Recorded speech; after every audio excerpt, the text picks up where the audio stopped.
Hello, everybody, and welcome to the first Level Up Yours podcast. Trust For me, the podcast isn't as crude as the name that we came up with for it. That is true. Still, for those of you tuning in on YouTube, glad to have you back. It looks like another Spiral Knights vid, but we've decided to start branching out and change the format a little. For those of y'all tuning in for the first time, we're glad to have you. Check out our YouTube page. We got plenty of videos up and would love to hear from you. It's plenty of us talking about games and getting annoyed at constantly dying in them. This is true. So, Will was at RTX just this last week, Yeah, and like, that's the theme for today's episode. We're going to be talking Rooster Teeth, what he's been up to, and just having a good time. yeah. And I gotta say, a lot happened. E- Even even before the convention, I was actually running into people that were also attending it. Not in Iowa, because Iowa's not the place for a lot of 20-somethings that are technology inclined. Mm. And for anybody that also lives in Iowa and is watching and or listening to this podcast, trust me, we're not very technologically inclined. It wasn't until I was in Dallas where I started to see other RTX attendees on my fellow airport on the airport as well. And then when I got to Austin, it was just all bets were off. All sorts of like RTX shirts, Rooster Teeth shirts, all sorts of really cool stuff. And when I got there, the first day was pretty much filled to the brim with events for me to go to. In fact, I'd probably say it was all I really did for the first day. The other days that I went were not really they weren't exactly days that I filled to the brim with panels. They were just more days that I hung out around the convention center, occasionally going to a panel and trying to meet up with people. Hmm. And the first day was actually the day that I absolutely knew I had to save for the RWBY panel, because Jordan and I are fans of RWBY, and any news that I could learn about RWBY Volume 6 was good news. That is And true. there was good news. I don't remember all the details because it has been a hot minute since I got back from Austin, but in general, there is going to be a young adult book about Teen Coffee after the events of Volume 3. Oh, that's neat. Yeah, they get to be in Vacuo at one of the academies trying to complete their huntsman training, which everybody was like, "Oh my god, more coffee content. I thought we forgot about these guys." That's true. We haven't heard much of them. I want the And rabbit then girl. She yeah, needs to and return. yes, we need more Coco in our lives. And boy howdy, my buddy Hank is going to love hearing more Velvet.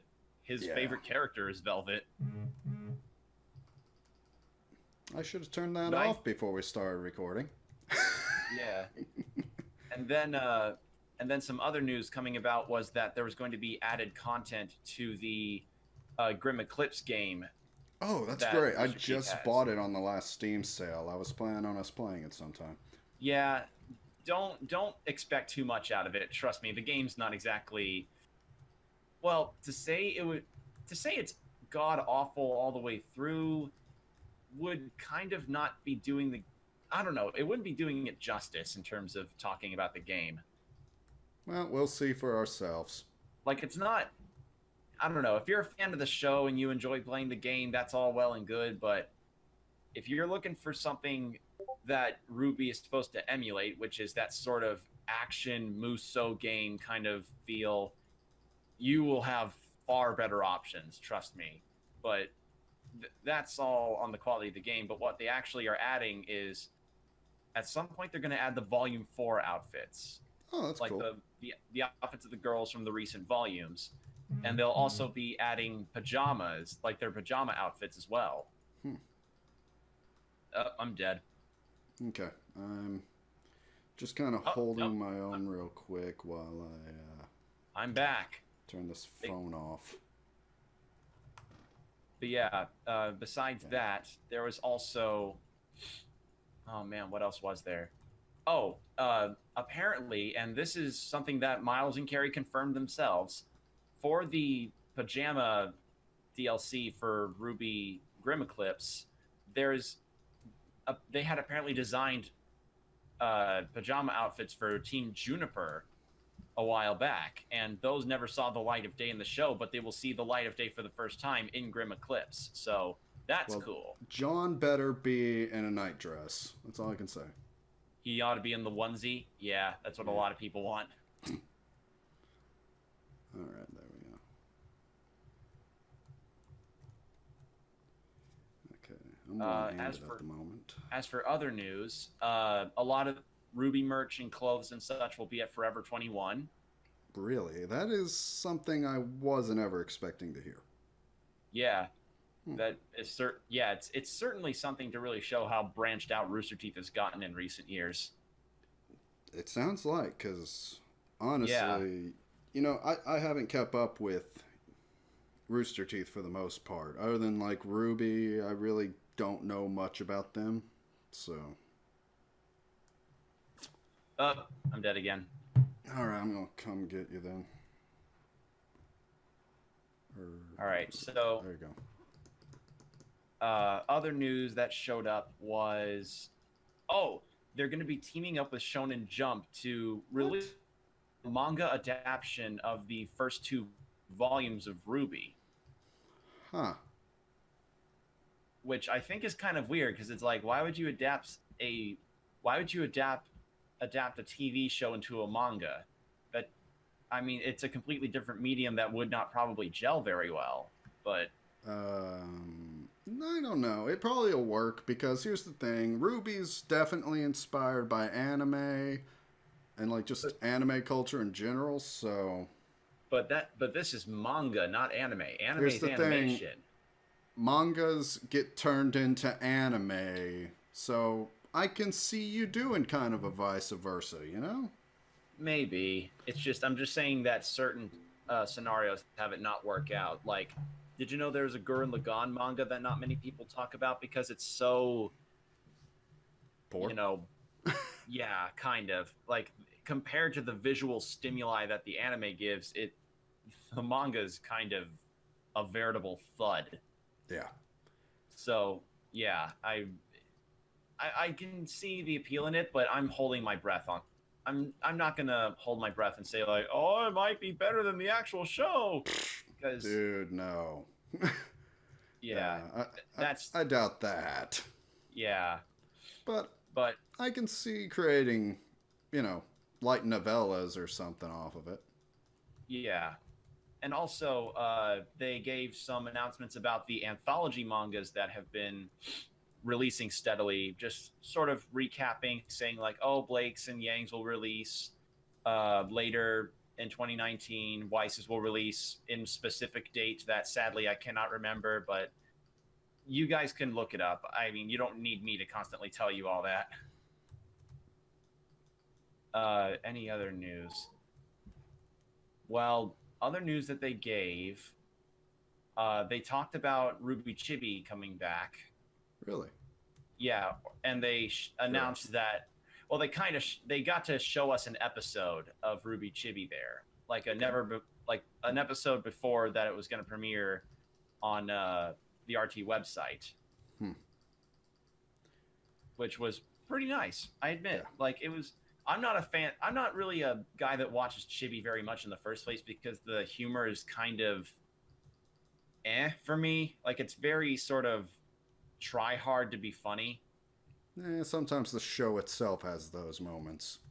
Yeah, it's kind of whoops. The show's humor is kind of like the recent Matthew Santoro videos. Like they're just trying too hard to be funny, and in turn they just don't. They're Really just not work. funny anymore. Yeah. I mean, as controversial as that statement sounded, like, trust me, I have nothing against Matthew Santoro, and the stuff that he's done on YouTube is honestly, like, incredible. But if you were to point a gun to my head and say, do you think he's still funny? I would have to give you a reply as no. I don't think he's funny anymore. Mm-hmm. Also, I will say, the Apple Magic Mouse I know this has nothing to do with RTX, but it is horrible for gaming. Like, holy hell, Apple. You know how to make some questionable products. Yeah, well, Apple's just questionable in general. That's why you switch to Androids. Hashtag not sponsored by Android. Hashtag notice us, Android senpai. Yeah. If I wasn't stuck on a Mac computer. Please give us money so I can get out of this hell. But back to the RWBY panel. I can't really remember a whole lot of other news that they announced. Like, surely people can find Facebook posts or Twitter posts about more of the news that they announced that sadly is slipping out of my brain as we speak. Trust me, it's making a bit of a mess, and I don't want my dogs looking it up later. But other news was they showed off a character short. Now, for those of you who don't know, the character shorts for the girls before Volume 5 came out, there was 4 of them, and they were good. Some were good, some were but they were at least better than the 5th season that came out after those other character shorts. Let's be frank, folks. I don't know. I like season 5. I say it's better than 4. Volume 4, I say, is the worst. 5 kind of cleaned it up. That's a different statement there, Jordan. Yeah, like, honestly, I'll say Pinnacle is Volume 2 or 3. 1, it was just kind of finding its ground. The animation was horrible, but, you know, they were just getting into it. 4 went downhill. Everyone was doing their own thing. Everything was separate. Pretty much each episode split up into 5 minisodes, where at least season 5, the characters were reuniting and each episode was more focused. Yeah, except that I don't know. I'm not going to state too much here because so much has already been said about Volume 5 and how problematic it is as a season of television, or not television, but you get the idea. It's essentially television, just on your internet.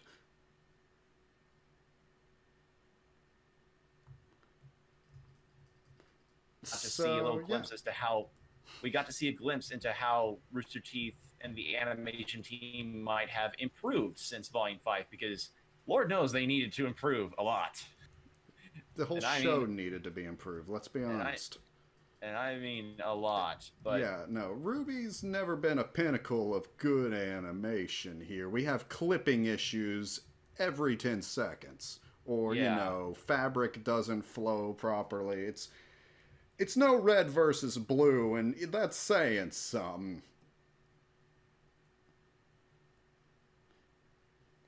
Right, and then, but going back to what the character short was, it was about one of the villains of RWBY, oddly enough, and about the villain Adam Taurus, who those of you who might not remember who he is, he's the RWBY character that has that sheath, that suit that shoots his sword out, and he fights like Virgil from Devil May Cry. Oh, you mean RWBY's mom?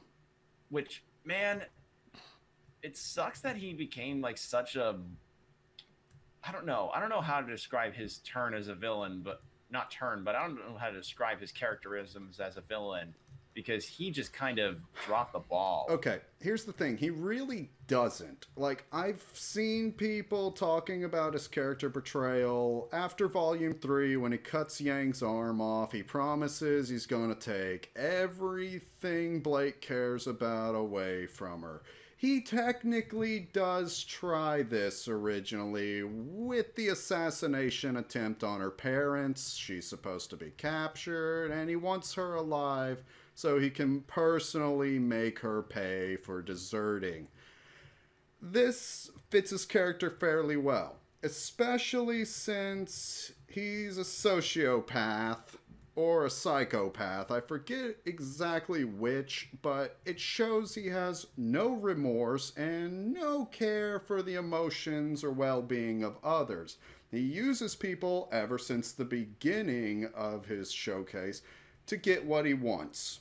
That's his end Yeah. goal. He wants to get what he wants while taking a somewhat moral high ground by saying the humans have done this to us, so we're going to do the same thing essentially right back to them. I'm not saying he's right, but that was pretty much the premise of his character. He doesn't really Yeah. drop the ball from that. Yeah. The weird thing is, he gets a little caught up with Blake when there was no real build up for their past relationship except for the one character short. The one character short, like Blake's original trailer and Adam's character short. That's what I'm saying. Yeah. It's, Th- which, I mean, there is something there, but not a lot. But we need more of what that something is. Mm-hmm. That's essentially what we're saying here, folks. And Yeah. on the subject of the Adam character short, I have to say the quality of the short made me very hopeful for Volume 6, because although now that people have had time to really sort of think about the character short, some are saying like, oh, it's not as good as it's first revealed because the hype for it has died down. But I still say it's a fairly decent short. The action was far better than the previous volumes. Mm-hmm. Like, my God, they actually worked pretty well with it. Sienna Khan was fantastic to see in action, which still makes me super sad for whoever designed her character and her weapon, because she didn't have a lot of time on screen. Like my God, she gets so little screen time in Volume 5, and then she just gets killed, and we're left to sit here being like, but she's cooler than literally all of the villains combined, and you're just gonna kill her off like that? Yeah. And poor Monica Rial. They squandered Monica Rial as her voice actress. Yeah. Ugh. I'll give you that.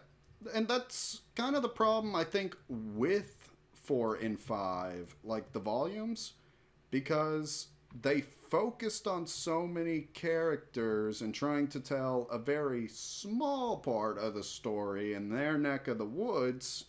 They never really did any major world building for where any of the characters were. Yeah.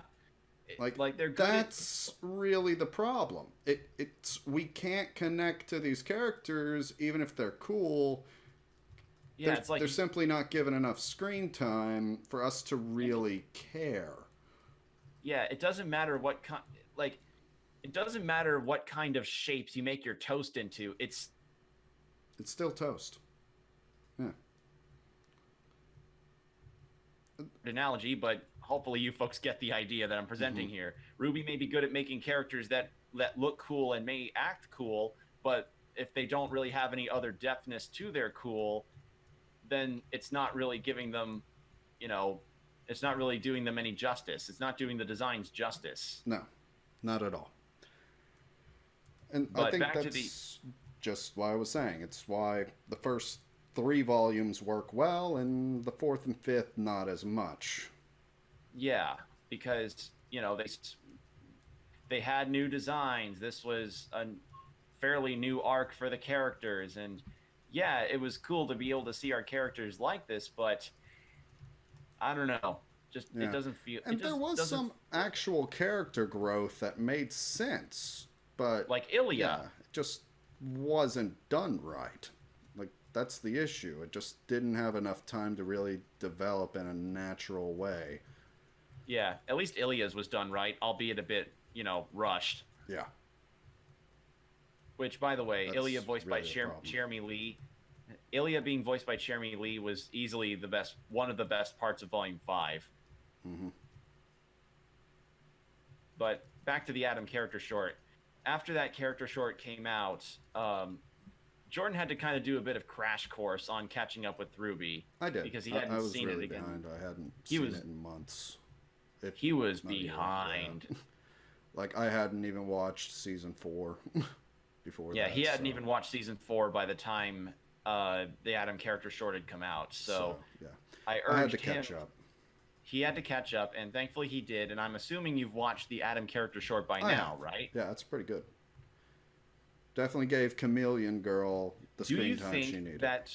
Do you think that it is a vast improvement over Volume 5 in terms of the action and the animation and so forth? Oh, definitely. definitely. Yeah.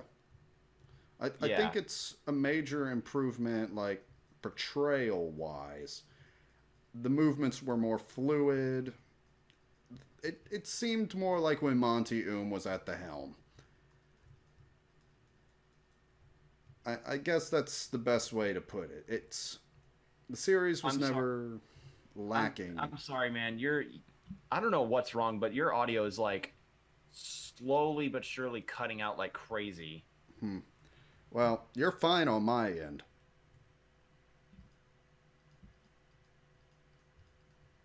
But yeah, What no, the? I think it's been an improvement. Yeah, and it just seems like they're learning their lessons. Like one of the announcements they made that wasn't about any kind of products or any developments with.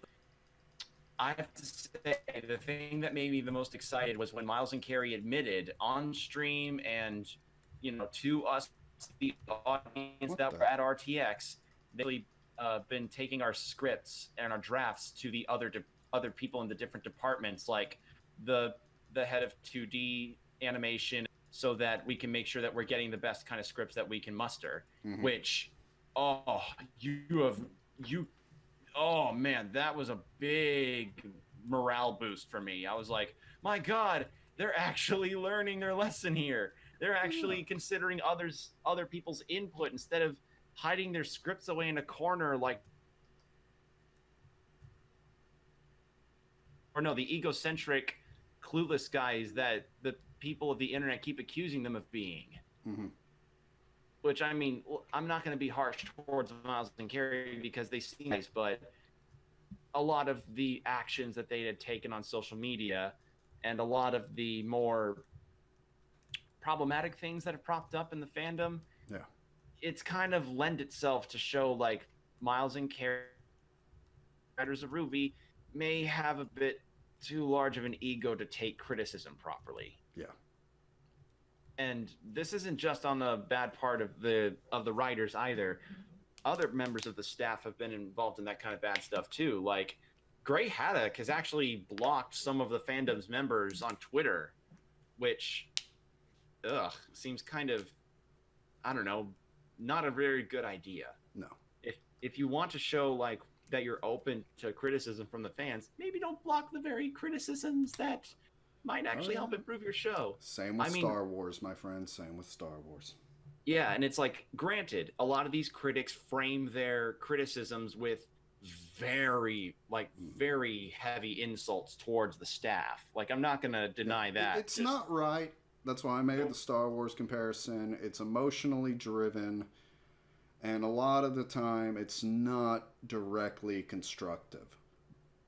But you know what? People are trying to come from the right place when they do such things. That's why I made that comparison. It's like they felt kind of offended by what you did with something they loved.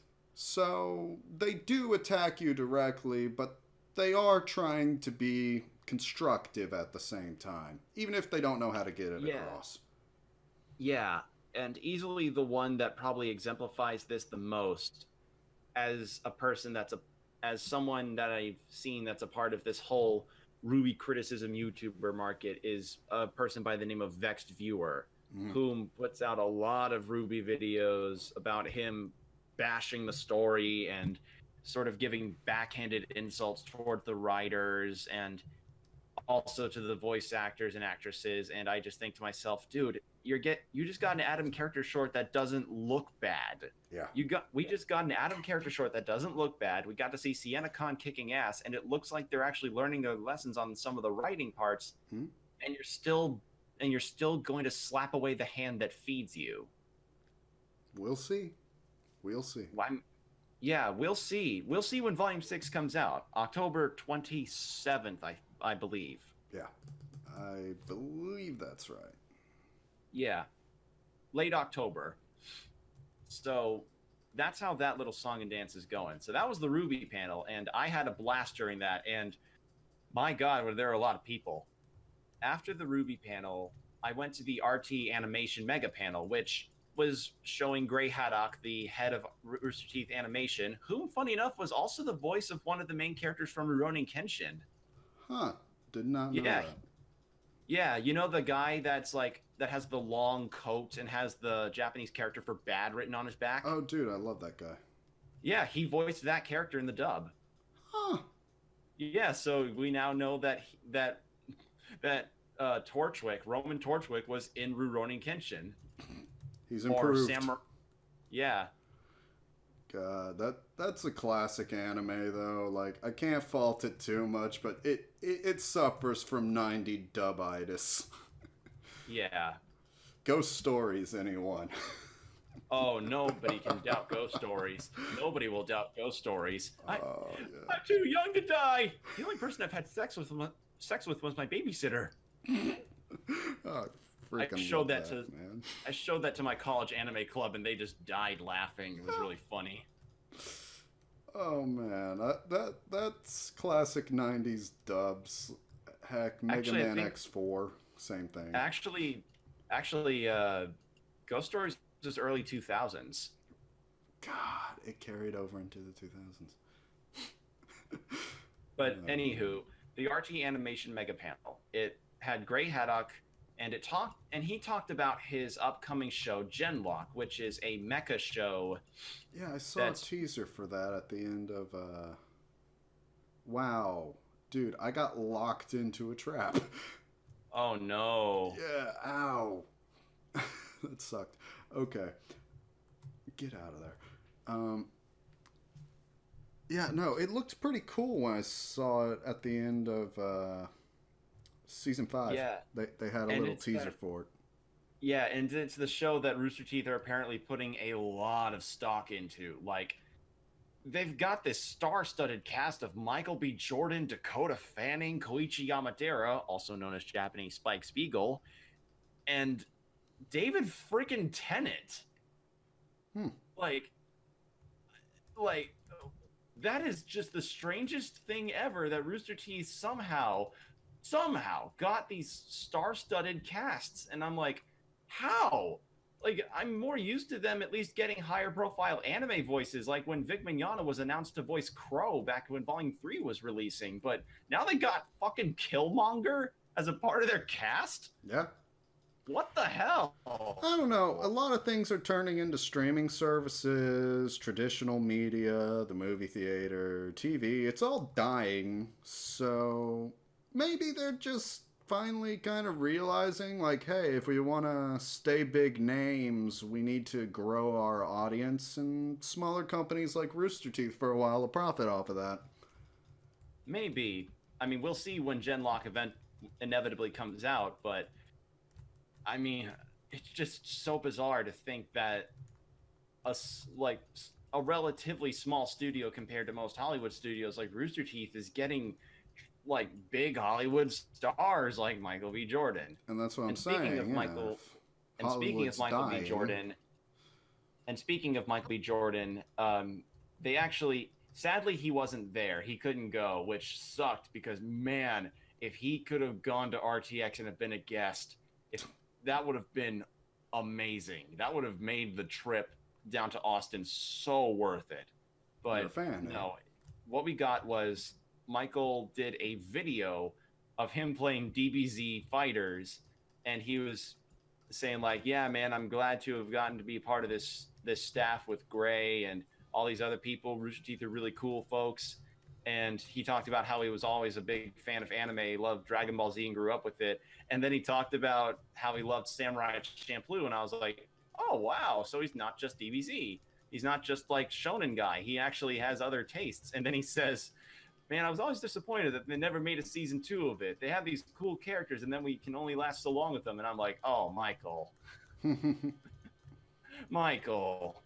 Yep. You got to acknowledge whenever a good series has to end, and you can more definitive ending than the cast Samurai Champloo splitting up. Yeah. Like, come on, man. That's not a very good statement. No, and honestly, it seems if an anime lasts more than 30 episodes, the quality drops. Like 30 Yeah. episodes is good, and then you better wrap up, well, or else actually, you're going to turn into Bleach, unless you're an outlier, and then you become One Piece. yeah, yeah. And then they showed us another Genlock trailer, which was cool. Was a really cool time. And yeah, last panel I went to before I went back to my hotel room and relaxed in the hot tub. Not Nice. the hot tub wasn't in the hotel room. I had to go to a different floor. And here Yeah, I that was thought Friday, you and that was a got good the time. freaking Class A room. Oh no, Jordan, that would have broken my bank completely. I had to could see you doing spend that for $1,000+ RTX. to go to the Hilton, and that was, and I had to spend $1,000+ to go to the Hilton, and that was expensive already. Mm-hmm. Why am I getting pulled into these things?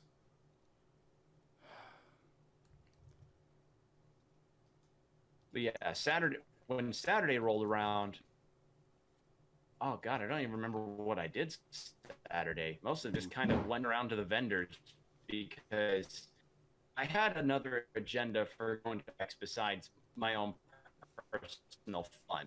All right, tell us A about it. friend of mine who is a member. Yeah, I told you this. A friend of mine is a member of a neighboring town, and he asked me to gather vendor business cards and cards because they're doing their own gaming convention in Ames, Iowa. And so I was just around the vendors trying to gather up business cards, and I ran into some really cool people. Like, I actually ran into a number of the Rooster Teeth guests, which was awesome because, as of for over 6 years of his life, Mm-hmm. I'm used to conventions treating their guests like they're just loud, pried at by regular attendee eyes. But no, Rooster Teeth is just so casual. Like, Friday, I actually ran into Craig from Game Attack. He's also known as Stuttering Craig from the early Screw Attack videos.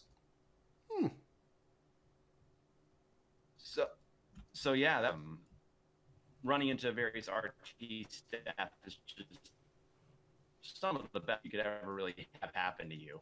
Yeah. Because it's just pulling people. That's cool, man. So, did you get anything cool at the vendors? What? Could you say that again? You cut out. You cut out from two. Like, what'd you ask me? I was saying, Hello? Did you get anything cool from the vendors? Oh, Moving did I some get any? equipment around, maybe that'll help. I got, yeah. Sorry, folks. We're talking. As we said, this is our first podcast. We've got some growing pains to do. Okay, we're trying out some new things. We don't know if they'll work perfectly yet. Yeah, we're perfect, folks. As much as be Makoto from Persona 5. Yeah, nope, not perfect here, everybody. So hopefully this fixes some of our connectivity issues. I don't know, we've hit about the halfway point. I think we're doing pretty good, though. Yeah, we'll see. But what I bought some cool fucking and contact info. One was a booth called Kinokuniya, which is a booth that does a lot of Japanese imports, and they're based in California. They're primarily a California-based people, but they recently opened a shop, which is really awesome. And when I was on Saturday, I zeroed in on something that I knew I had to buy on Sunday. Just utterly. I saw it and I was like, I need to get this. And it was a all Japanese book that was a catalog of Grasshopper Manufactures games. And if you don't know who Grasshopper Manufactures, that's the game development company behind games like No More Heroes, Lollipop Chainsaw, Shadows of the Damned, Killer 7, Killer Knight Sword, like games. Yeah. And I got, the really good stuff. I got that book on Sunday, and I was super pleased with myself, even if I can't read any of it. I did the same thing when I was because it getting didn't into just Marvel. have info on all the older games, but on their new stuff, like the upcoming Travis Strikes Again, No More Heroes on Switch, which I'm super excited for. Release date for it already. Mm-hmm. Seeing those boss designs in that book I got, like I want to fight those bosses. Ugh. But anywho, the other stuff I got, Typhlosion plushie, because Typhlosion's now all I'm missing in order to complete the trio is a Quilava plushie, because I Nice. also have a Cyndaquil one that a friend gave me before I moved. Cool. And another thing I bought was a custom controller from a booth called Controller Chaos. And they have like various kinds of custom controllers from Xbox One and PS4 to custom keyboard and mouse as well. Mm-hmm. And I bought myself a PS4 controller from them that was based off the Punisher. Now, in case you folks don't know, Punisher. So seeing that controller put a big old dumb face. And funny enough, when they gave me their 4, and they were really chill about the whole thing. And funny enough, when I was buying the Punisher controller on Saturday, they had to add tack to it because, of course, I didn't have enough to cover it with the tax. And I was like, oh no, I can't get my controller. But the dude that was checking out my controller, he waived the tax for me. That's cool. So That's actually really nice. He saved me $9 to have to buy that controller. Yeah. Oh yeah, we're awesome. To get their contact info, because that is, honest to God, one of the coolest things ever. Yeah, so go ahead and give them another shout out, because cool people deserve to be rewarded. Yeah, gonna give a shout out. I implore you guys to check Cool. They didn't just have Xbox One and PS4, but they had Pro controllers that had custom prints on them too, which all looked. Okay, so are you just dead permanently? I actually quit out. I think I'm having Wi-Fi issues playing with you. Plus, I can't even switch weapons with the stupid Mac mouse. So, considering my mouse is super loud because my mic has a lot of gain, and I'm in a back room of the house that has echo and is just kind of crap, I'm moving all my stuff over to the couch so that, you know what, the sound quality's better. Learning curve. We're not bringing this into the kitchen anymore. That's fair. Yeah, it usually I got usually better like quality space to do things in there. It's better for recording gameplay, but if we're recording from your point of view anyway, well, I don't really need to worry about that now, do I? This is all an adjustment for everybody. It really exactly. is. I mean, we can also call this the Bloopercast. This is Level Up Yours, the blooper episode, because we're screwing everything up.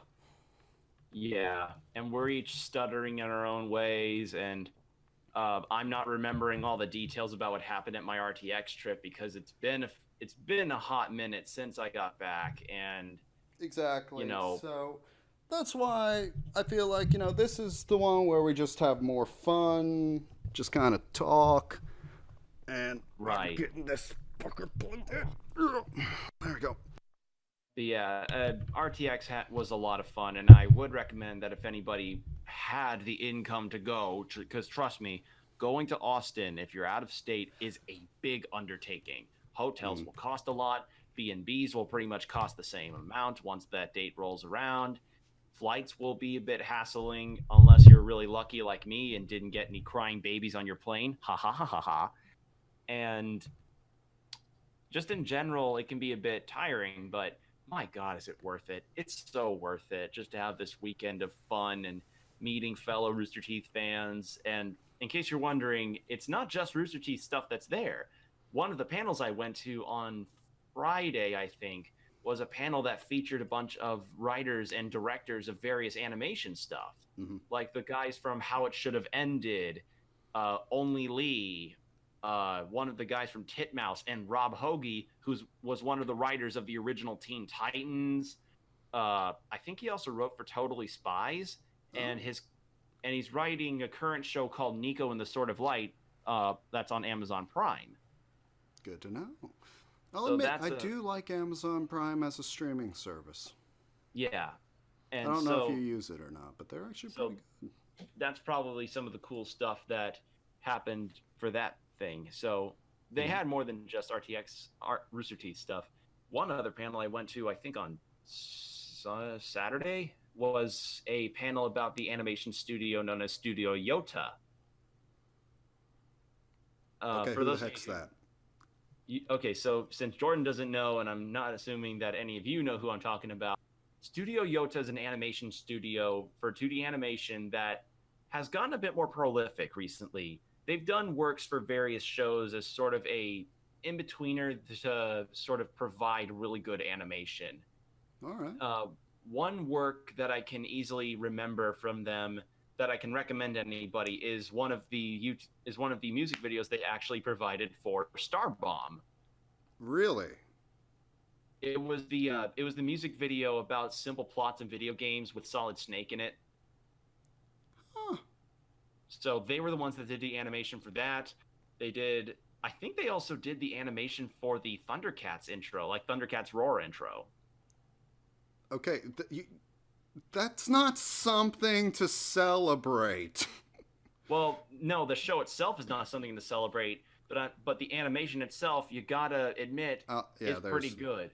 There is some pretty good frames in there where I was like, whoa, that actually looks pretty cool. But at the same time, I don't support this show.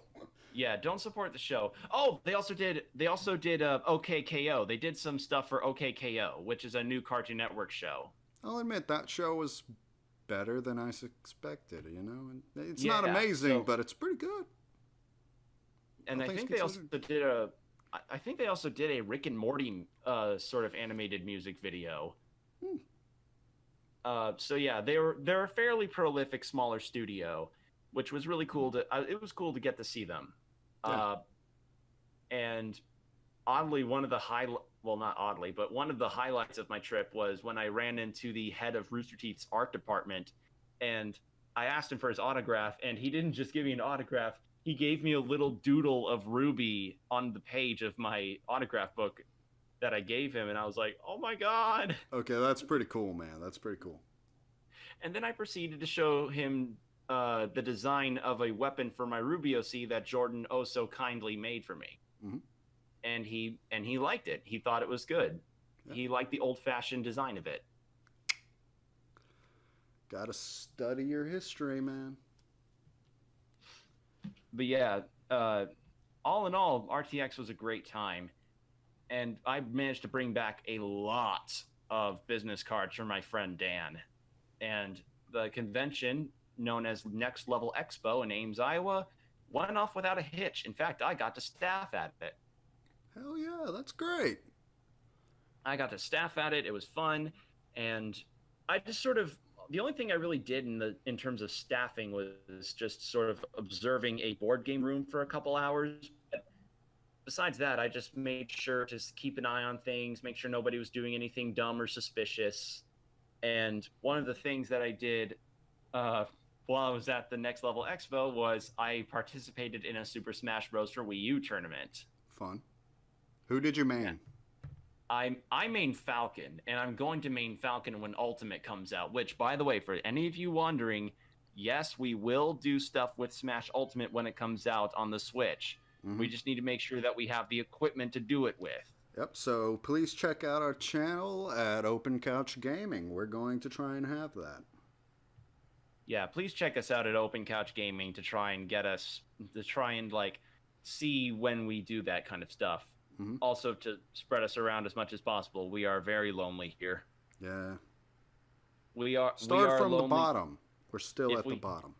If our channel had a theme song, it would be Lonely Boy by the Black Keys. Yeah. Well, I think we're going to try and cut it. We're approaching 45 minutes. You got any closing statements you'd like to say, Will? I made it to the second round in the tournament. Oh, But yeah. everything was made better because one of the things I bought was a custom pin that one of the vendors made for me. And the custom pin that I got was the helmet or the bug head of the main character of the Hollow Knight game, which looks awesome, which looks really, really cool, and it only cost me $2. Nice. So yeah, all in all, if you want to try and support Next Level Expo, we're going to see if we can try and do another con for it in the spring or the summer for next year, and just be sure to come by and support the convention. The general admission was only like $20. Mm-hmm. So, and sponsor admission, which I assume would have a lot of perks, is only $35. That's good. So yeah, I recommend if any of you live within the Midwest area and you can have easy driving access to Ames, Iowa, I give Next Level Expo a shot. All right. Well, I want to thank everyone who got this far listening to us ramble, heard all the mic pops, all the weird rumbles, and just dealt with it and stuck along with us. So thanks to you. Stick along with us as we trip over ourselves like a parent trying to turn the light off in their kids' rooms and stepping on Lego pieces. Oh, God. Yeah, there's going to be a lot of Lego pieces. I just feel it. So there's going to be a lot of Lego technical difficulties on the floor of this podcast. Oh, definitely this one, maybe next one. But we are improving. I think this room's actually a lot better where I brought my equipment. We got better connection too. So, yeah. If y'all want to talk to us, comment on videos, send us an IM. I don't mind. So, signing out, here's the Lvl Up Urs podcast from Open Couch Gaming. Have a good night.